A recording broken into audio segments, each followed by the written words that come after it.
I'm asked all the time, like, why would a good God allow so much pain and suffering in the world? That's one of the reasons why.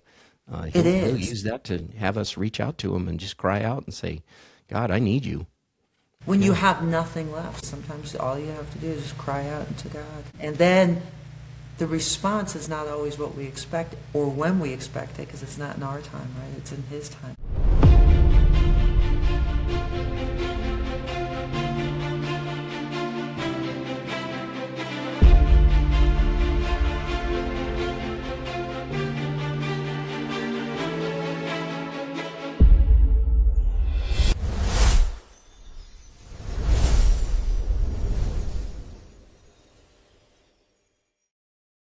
Hello, everybody. Welcome to Here After Heaven. I'm Mike McKenzie, author of the best-selling book, I Held the Hand of Jesus in Heaven. Today's guest is Rachel Bell. Rachel has some great stories for us. Welcome, Rachel. Hi, thank you for having me. I appreciate it. Sure. Why don't you tell us a little bit about who you are and what you do, and then we can kind of get into how we cross paths. Oh, okay. So, um, uh, in terms of work, right now I am a mental health counselor. I own a private practice in Richmond Hill, Georgia. And it was a calling to do that many years ago when I came back into faith. So my whole career changed. And that was in the, gosh, early 2000s. And before that, I was a serial killer expert and worked for Court TV and did that for since the mid 90s, 30 something years. My mother was a serial killer expert as well and did one of the first true crime websites called Crime Library. But it was a very dark, dark field.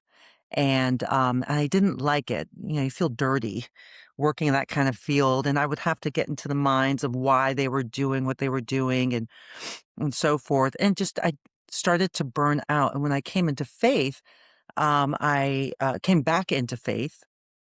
Um, I wanted to radically change my career, and I felt called to be a mental health counselor. And so that's what I'm doing now and love it. And I cross paths with you, happily so. Um, well, it started when listened to thousands of near death experiences. And it started when I used to work in a rehab where a lot of people have been Narcan back to life on numerous occasions. When I was a therapist at a rehab in Hilton Head, as well as the clinical director. So I raised up. But what always fascinated me the most, next to how much I love the population and how amazing they were and how intelligent they were, was that the fact that they had been through so much in their lives, survived so much trauma and you name it, but they'd also been Narcaned back to life, several of them numerous times. And excuse me, I have an allergy, so if I'm snorting and sniffing, my apologies. But and I would just hear story after story during counseling of how they had passed away and they remembered what it was like. And it blew me away. And I remember as a youth asking my best friend's father, because he had had one of the first, the earliest heart transplant people there. His name was Lars Nyberg, and he was head of Maersk Shipping. And I remember being in the kitchen, and I was like, I called him Papa Sita jokingly because he was Danish. And I was like, Papa Sita, I heard that you flatlined when you were dead, and he gave me this amazing story. Well, that sparked my interest. But when I was at the rehab decades later, I started hearing more and more of these stories. And I was like, wow, this is just amazing. It's so much more than I could ever have dreamed it to be. So profound. And it wasn't like a dream when they would describe it, because they had the minute detail that they were able to give was pretty profound, and it shaped them and changed their lives. And some of them actually came back with gifts. And so that also carried in. I'd started my private practice part-time while I was at the rehab, and I started seeing clients that had also died and come back and were revived due to modern resuscitation methods and just better medicine all around. And I was just blown away. I'm like, wow, this is just a thread that carried throughout my youth into the now. And so in when my mother died of cancer in 2019, I started really listening to hundreds at that time and reading every book I can on the subject of near-death experiences because it helped me heal a lot. It was so healing to me.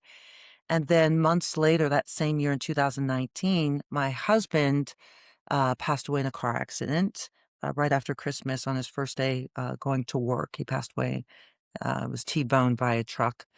And it was just devastating to have lost my two best friends, my mother and my husband. And so I really was not okay. I was in probably the darkest place I'd ever been in my life. I don't know how I made it through, if not by the grace from, it was God that pulled me through many a times. And it was very evident that he was extremely present at that time. And so I hung on to a lot of near death experiences. I picked up my listening to it because it would help me get through a day. And I would listen to several of them. Never responded to anyone who told their story. Had like 4 or 5 podcasts I'd listened to, kind of burned through a lot of the books.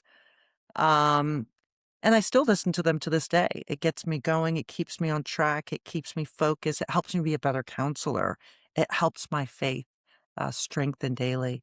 So, but I listened to your podcast and I forget where it was, what it was on. And I think I heard it on another one. I think you were on actually too, but it just touched me differently than all the maybe thousands that I heard. And and I thought, I'm just going to reach out to this guy and let him know that this was right before work. I was doing my makeup and just sending an email to you, mid makeup. And I think I'm just going to reach out to this man. And he has such a profoundly beautiful story and thank him because it made my day. Because I kind of woke up, I guess, in a little off mood and I listened to it and it brought me joy. And I thought, this guy, there's something different about him. I thanked you, and you responded promptly back to me, and I'm grateful for that. And you told me how much it meant to you, and that's why you Yeah. asked me to be on this podcast Yeah. because I Yeah. also Thank you told for you that. it helps my clients. Yeah. Mhm. Um, have you, so I'm very humbled by that. But I love hearing because I get so many bad comments, people that don't believe you but I do get a lot of people that reach out and say thank you. And I mean, you have no idea how much that means to me because I'm I am honored. not doing this for me. I'm not in this for fame, monetary, whatever, I don't even know how all that works yet. So Yeah, the reason I'm doing this is to bring glory to Jesus and hopefully be a mustard seed in somebody's life to where they say, I've heard about this Jesus guy for a little bit. This is another time. Maybe I need to look into it. And so yeah, that's my whole purpose. I love it. Yeah, Yeah. and we all Uh, have one. It's just sometimes, even though we don't know we have one, we all do have a purpose. I think the joy in that's life is true. trying to find that purpose. That's true. A lot of people spend a lot of time saying, God, what am I doing here? What's the deal? What do you want from me? Yes, yes, I get that a So it sounds lot like you in my found your job. purpose in using this. I have. Yeah. Yes. Well, at least for now. I'm sure he's got other plans for me, So God. how do NDEs come up in your practice? So I would get a lot of people that had significant loss, like I had with my mother and husband, and uh, and I can't because I'm a counselor. I'm not allowed to just bring up God, right? Because I could lose my license for that. Really? They have to actually bring it up, or I can get at least in trouble a little bit on my license because they may not like that. So I ease, I guess, a little bit in with just telling people to have hope. And one of the ways I have hope for those who've had significant losses, including their children, is to say, hey, you might find this strange or unusual, but, I had lost my mother and husband the same year, not to compare to your situation. But what really helped me was hearing about near death experiences, people who've actually died and have come back, were resuscitated back to life in one way or another. and it changed my life and gave me such immense hope. And and they are always intrigued. They're always amazed by it and want to know more. And I'll share with them a little bit more. I mean, I'm like, well, you're welcome to ask me any questions because I've never had one. But I've heard so many stories. My gosh, I could definitely talk about some patterns that I've seen over time. And one of those patterns was God was present in many of these situations, all but three situations that I know of personally, of near someone else's near-death experiences where, they had a negative experience. But the ones I heard of in person and those I've heard, from in podcasts, I'll talk about the patterns I've heard, and it helps them heal a little bit more, and they'll come back to me often later and say, "That really helped me because I didn't know what to believe. I thought there was just blackness afterwards or nothingness." Right. And so it gives a little glimmer of hope.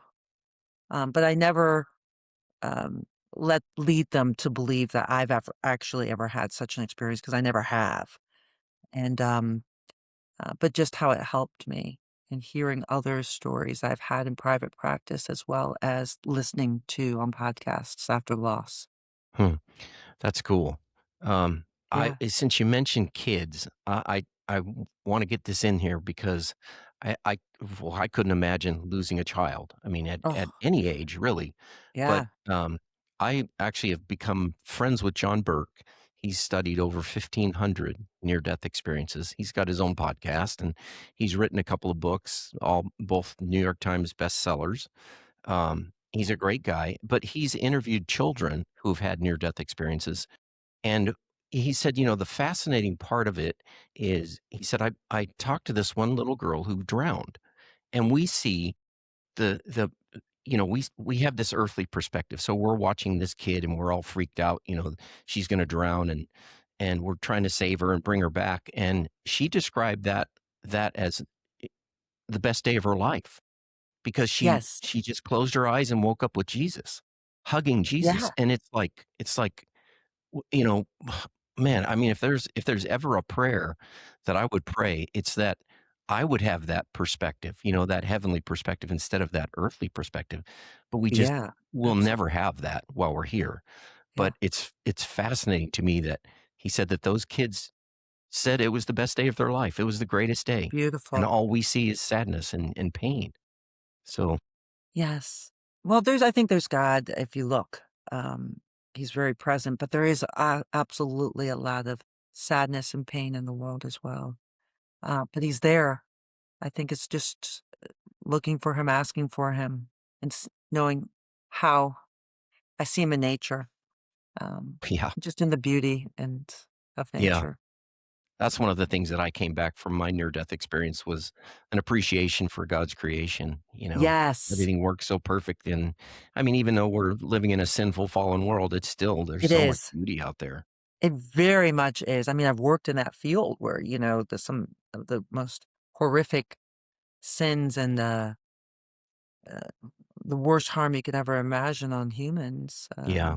Worked in that field. It was so dark, and actually, I'm so glad I'm being led out of that field into a lighter place. Even though a lot of people question why I do counseling in the first place, because they're like, Rachel, it's so dark.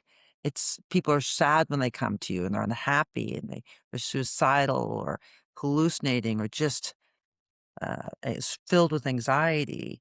But I welcome that because, as I told you, that was a calling. It was a very clear calling when I came to faith of what I had to do, and where I felt led to do.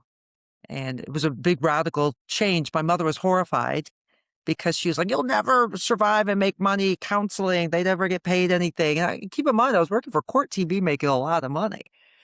And I actually make more than they could ever pay me now, and I do a lot of pro bono, but even with the pro bono people I see, I do better than I've ever done, and I think it's because I listened to, uh God provides, let me put it that way.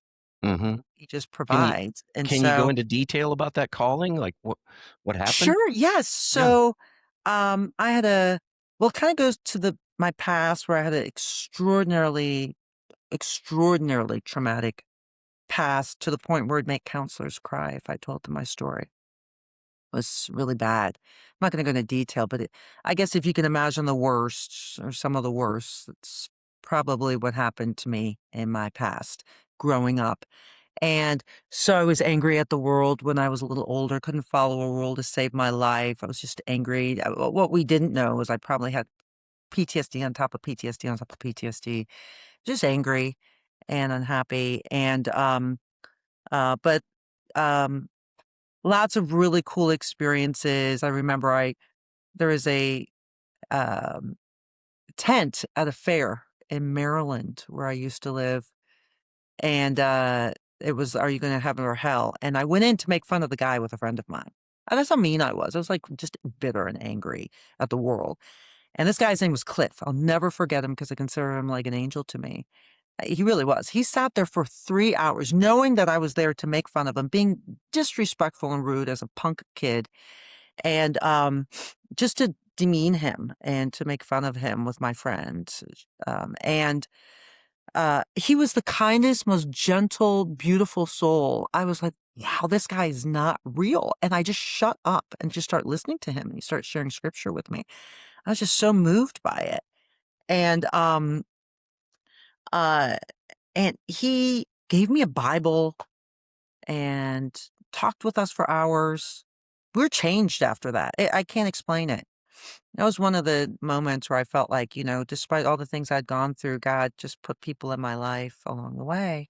And he was one of them. And and I remember that I was going through a lot of emotional and physical pain because some of the things happening to me at that time as a girl. And he would just show up or call or be there. It was unusual. I don't know how he knew. This was pre-cell phone. This was the 80s. Okay. This was like, he just seemed to be there and like be an in between my parents or in between or when I wanted to be gone out of this world. He was there. And I remember also I went to, I won't say what church it was, but some church that some might call not true to the word, I guess. I don't want to name the faith, but, um, and my friend and I went to it because now we were seeking God, right? And we want to know more about this God. And we walked out. Now, keep in mind, this guy lived hours away, but he kept popping up. And here he was driving by when we were coming out of this place, driving by Wow. and saw us while we were at the bus stop, pulled off the side of the road. I'm like, oh, we found a new faith. We're all excited. And he's like, hey, very nicely, happened to have that version of the Bible, which their version wasn't really a true Bible, with them. And he said, and did a comparative analysis and said, this is where it's different. I was like, oh, like what? I look back now as an adult and I'm like, was that real? I had to call my friend Cheryl, to validate that from that time because it was just so surreal. And he would take us to Denny's and talk to us about scripture for hours. So that was one of the things. Well, then that more bad stuff happened. I didn't see him after a while and I never saw him again after a while. I moved to Northern Virginia, to Great Falls, Virginia, and was dabbling in witchcraft and doing crazy stuff because I was lost and still angry because I had a lot more terrible things happen to me and terrifying things happened to me because of what I was dabbling in. So there was definitely, I invited darkness in. And eventually met a guy in the Netherlands who I was in Northern Virginia, but in my 20s, mid-20s, met a guy um, from the Netherlands and moved there because it was like a love at first sight kind of deal. And then moved off after, engaged after 4 months and moved to Holland and got pregnant, had my first kid. And I met a friend there named Shirley. And Shirley, um, would debate with me and fight with me. And now this was after my bachelor's degree. I was already working on my master's degree in psychology, but she was, actually this was before my master's degree, and she would argue with me and debate with me because I love debating about God. And I was like, oh, the Epic of Gilgamesh. That was before I was going on and brought up all this stuff. And eventually I started to lose the the debates that we would have. She was brilliant, genius IQ, brilliant woman. And when I was pregnant with my second child, my daughter, she would be out praying, you know, near my house, and she would just pray around me because she was so joyful. Actually, I wouldn't have had my child without her, because she's the one that convinced me to have another one, even though I was unhappily married. And I'd invited so much darkness again back into my life. It was bad. But now that I had children, it was changing me because, when you hold that child for the first time, you experience that love that you just don't have in this world, except, I mean, I'm sure there's variations of it, but for me, when I held that child, for the first time, I felt God again. I felt his presence. And I was pregnant again and feeling his presence, again. And her son, I'll never forget, her sons were coming down the stairs of their house. I was over at their house. And I was slowly starting to come to faith or listen, at least pay a little bit more attention. I was being abused at that time in my marriage. It was really bad. And I was really scared. And remember, I collapsed crying on the floor and I had difficulty getting up. But he started to work in my life in miraculous ways. There's no other way to put it. Talk about synchronicities. It was just like things that shouldn't maybe happen or couldn't happen all started happening. And at that time, the boys were coming down the stairs. I was at my friend's house. I was really uh, thinking of God more and more. And one of her sons, older sons, said to me, his name was Alex Mooney, said to me, Miss Rachel, do you believe in God? And I looked at him and I felt that it wasn't him asking me. I felt that it was God asking me that. And I said, I felt like I was called on the mat, if that makes sense. And I said, I do. I do believe it. And then I threw myself into my faith, just regular Christian faith. No bells, no whistles, just, and so, but it was a really poignant time for me. And it started to change my life radically. And that's, I think, around that time or after. My memory's really bad because I think of all the trauma that I'd gone through. It really did terrible things with my memory. So to this day, but I think it was after that that I started to do my master's degree and decide to make the change in my field. I just thought I need to get out of this darkness and get into the light, which was that of God. And did a couple masters, and they created a doctorate for me at the Royal University of Leiden, and did that. But I would be like, oh gosh, I'm so lucky. I'm so lucky. My friend Shirley would say to me, this is not luck, Rachel. This is not luck. This is God moving in your life. You answer the call. This is God. This is not luck. Stop saying luck. These are blessings for you. Because I always thought of myself as not the smartest person out there. And how did I get, bachelor's, 2 master's degrees? It's a sister school at Cambridge and Oxford. And I'm like, gosh, look how lucky I am. And then by the time I hit my doctorate, that they created a doctorate for me while, based on an argument I have with my husband, trying to prove him wrong about PTSD and memory. Uh, yeah, I became a doctorate, and the head of the National Institute of Mental Health was on board. I never finished it because I had to go back to my country where I would be safer and happier, and I had to find a way out. And I felt that God made it through a lot of miracles, allowed me to get out without breaking the Den Haag Treaty, because I lived right outside of The Hague. And the Den Haag Treaty, you can't just take off to another country with your kids, even if you're being abused and stuff. And he was been put in jail a couple times, so I had to put him in jail a couple times for what he had done to me. And so I was finally free to come back to America through amazing situations that were just surreal and completely God that led me back home. And I suddenly inherited money from, that my mother had inherited, and then she had given it to me to make a home here in America for my children. And then just was able to go full blown, excuse me, my allergies, full blown into counseling and let God really, use me. And so that's my number one prayer, is for God to just use me to uh, let others see his light in any way possible. And that includes sharing with them near death experiences, especially with parents who've lost their child that may have not had faith and didn't know where their child was. Mm, that is, that's I'd say that's definitely a calling. Yes, I do. I I mean, feel it people was a are calling. so vulnerable at that point, you know? Yeah. Like I said, I can't even imagine being there. Do you have any examples of anybody, any stories kind of resonating with somebody and having them say, "Oh, you know, I never really thought about that." Any stories resonating from what? You know, from telling them near-death experience. Oh, I do. I have a lot of stories on that. I mean, based on their, I mean, they would always be incredulous or in shock, um, and excited to hear, or just sometimes. Well, I wouldn't say always be. Some were just more quiet and would listen and ask questions. I've had kids who've lost family members ask questions. Um, And I would tell them just what I know, but I would have to make sure I let them know that it's not me that had it. It was only from what I heard from other clients and what I heard on podcasts and so forth, and what I've read in books, like Yeah. Burke's, yeah, uh-huh. Yeah, he And has a bunch so, of 'em.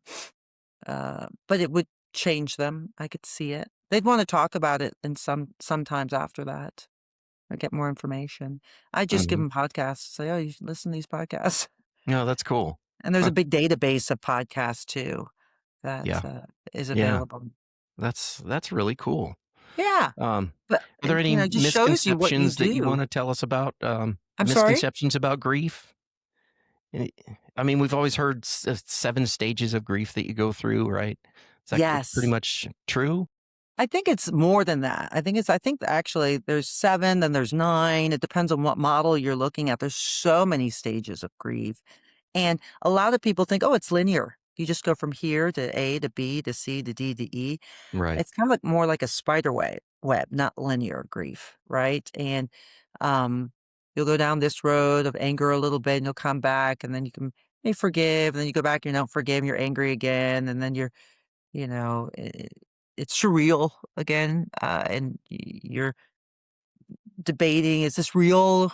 You go into the denial phase, and so it's more it's not linear, I could tell you that. It's a lot of ups and downs, at least from my own experiences, but also from what I see with other clients. And that's important for them to know, because a lot of people, they're like, well, once when you go through severe grief, a lot of people after a while think, okay, you should be over it by now. And it doesn't work like that.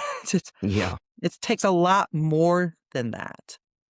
Um, but I do believe that if given the right tools, um, and being a good listener and really, um, teaching tools to people to help them cope more effectively with grief and loss, they can come on the other side of that and put it into a different perspective. And instead of it be a weight that weighs upon them indefinitely, um, it becomes a moment from which they can learn and grow.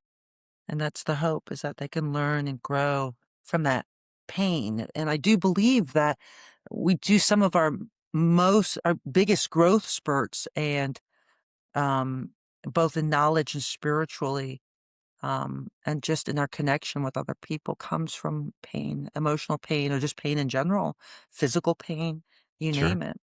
Yeah. Sure.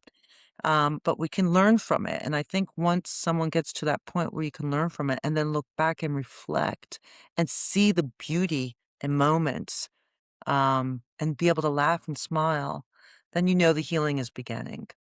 Right. Yeah, and I look for Yeah, that. and, you know, if you think about it from a Christian point of view, Yeah. a lot of people will use grief, as a moment to cry out to God and say, "Okay, you know, like, what are you trying to teach me from this?" You know, once you get Yes. past the anger and you know, the acceptance, I guess it is, Right. People use that. I'm asked all the time, like, why would a good God allow so much pain and suffering in the world?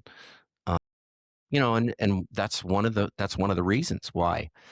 It He'll is. use that to have us reach out to him and just cry out and say, God, I need you.